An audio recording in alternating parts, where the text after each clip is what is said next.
सभी खबरों से जुड़ी किसी भी छोटी या बड़ी अपडेट को पाने के लिए सब्सक्राइब करें हमारे चैनल खबरी चौखट को और किसी भी नोटिफिकेशन को पाने के लिए बेल आइकन को दबाना न भूलें, क्योंकि हम रखते हैं चप्पे चप्पे पर नजर। महाराणा प्रताप की मृत्यु कैसे हुई? महाराणा प्रताप की मृत्यु जिस दिन हुई उस दिन अपनी मृत्यु से पहले उन्होंने अपने सामंतों से किस प्रकार बात की थी। इसके अतिरिक्त जब महाराणा प्रताप की मृत्यु का समाचार मुगल शासक अकबर के पास पहुंचा तो उस पर अकबर की क्या प्रतिक्रिया थी। उस समय मुगल दरबार में उपस्थित एक कवि दूरसा आढ़ा ने अकबर की इस प्रतिक्रिया के संबंध में क्या बातें लिखी हैं। इन्हीं बातों को खोजने के लिए इस खास रिपोर्ट में हम आपको विस्तार से बताने जा रहे हैं। दरअसल मेवाड़ के इतिहास के प्रमुख स्रोतों में से एक स्रोत है वीर विनोद, जो कविराज श्यामल के द्वारा लिखा गया है। इस पुस्तक के अनुसार 19 जनवरी 1597 को महाराणा प्रताप की मृत्यु हुई। दरअसल महाराणा प्रताप ने अपने जीवन का अंतिम समय चावंड में व्यतीत किया था, जो कि वर्तमान में राजस्थान के उदयपुर जिले में आता है। और चावंड से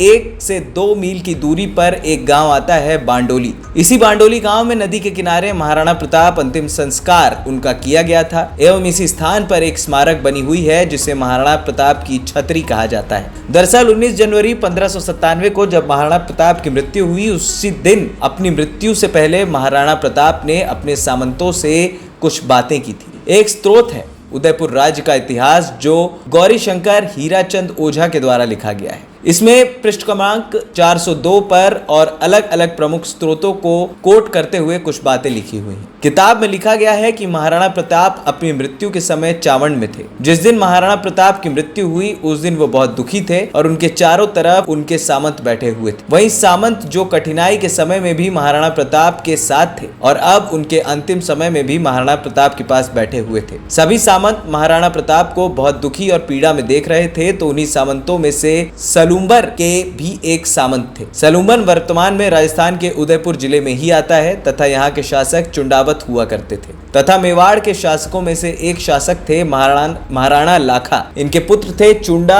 और चुंडा के वंशज ही चुंडावत थे। इन्हीं चुंडावतों का मेवाड़ के राजकीय निर्णयों में बहुत अधिक योगदान और प्रभाव हुआ करता था। तो सलूम्बर के सामंत ने हिम्मत करके महाराणा प्रताप से पूछ ही लिया कि आप इतने दुखी क्यों हैं? आखिर आपके प्राण आपके शरीर को आसानी से क्यों नहीं छोड़ रहे? तो महाराणा प्रताप ने जो अंतिम शब्द कहे उन्हें जानकर आप भी सोचेंगे कि कोई व्यक्ति इतना स्वाभिमानी कैसे हो सकता है। दरअसल महाराणा प्रताप ने यह कहा कि मेरा पुत्र अमर सिंह एक आराम पसंद व्यक्ति है और मुझे इस बात की उम्मीद कम ही है कि मेरी मृत्यु के पश्चात मेरा पुत्र मेरे वंश और राज्य के गौरव की रक्षा कर सकेगा। अगर आप लोग मुझे राज्य के गौरव की रक्षा का वचन दोगे तो संभवतः मेरे प्राण मेरे शरीर को आसानी से त्याग सकते हैं। महाराणा प्रताप के इन शब्दों को सुनकर सामंतों ने बप्पा रावल की गद्दी की शपथ लेकर कहा कि हम आपके राज्य और आपके वंश के गौरव की रक्षा करेंगे। इसके बाद ही महाराणा प्रताप ने अपने प्राणों का त्याग किया। महाराणा प्रताप किस बीमारी से मृत्यु को प्राप्त हुए, इस विषय पर प्रकाश डालने के लिए एक स्रोत है महाराणा यश प्रकाश, जो भूर सिंह शेखावत के द्वारा लिखा गया है। इसके पृष्ठ क्रमांक 139 पर लिखा गया है कि ईश्वर की माया भी अपार है। वो वीर महाराणा प्रताप जो मुसलमानों से युद्ध करते हुए कभी घायल नहीं हुए, वो वीर जिसने अपनी तलवार से बहुत सारे योद्धाओं को मृत्यु शैया पर सुला दिया, आज कमान खींचने की वजह से घायल होकर इस संसार से हमेशा के लिए विदा हो गए। इन पंक्तियों का मतलब यही है कि जब महाराणा प्रताप शेर का शिकार करने जा रहे थे और उन्होंने जब अपने कमान को खींचा तो कमान या प्रत्यंचा को खींचने पर महाराणा प्रताप के पेट वाले हिस्से पर बहुत जोर की चोट लगने पर महाराणा प्रताप बुरे तरीके से घायल हो गए। कुछ दिनों में वो घाव बड़ा हो गया और इसी वजह से महाराणा प्रताप काफी दिनों तक बीमार रहे और अंत में 19 जनवरी 1597 को महाराणा प्रताप ने अपने प्राणों का त्याग किया। इस संबंध में उदयपुर राज्य का इतिहास पेज नंबर 402 और 404 पर एक कवि दुरसा आढ़ा के द्वारा कुछ बातें लिखी गई हैं, जो कि उस समय मुगल दरबार में उपस्थित थे। तो उनके द्वारा जो बातें लिखी गई हैं उन बातों को आपके सामने हम प्रस्तुत करने जा रहे हैं। दरअसल दुरसा आढ़ा के द्वारा ये लिखा गया है कि जब अकबर को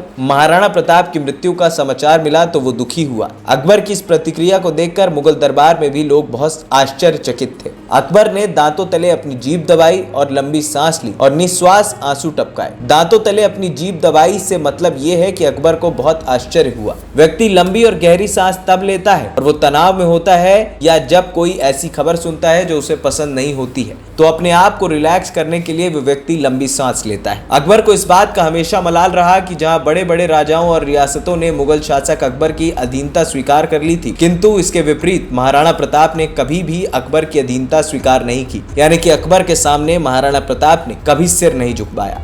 अकबर को मलाल तो रहा होगा कि महाराणा प्रताप को अपने अधीन नहीं कर सका, परंतु मन ही मन महाराणा प्रताप के स्वाभिमान के प्रति सम्मान भी था, क्योंकि अकबर के सामने बड़े बड़े क्षेत्रफल वाली रियासतों ने अपनी सुख सुविधाओं के लिए घुटने टेक दिए थे, परंतु महाराणा प्रताप ने एक छोटे से क्षेत्रफल वाले मेवाड़ के लिए अपनी सुख सुविधाओं को त्याग कर जीवन भर कष्ट का जीवन बिताया। खबरी चौखट की रिपोर्ट।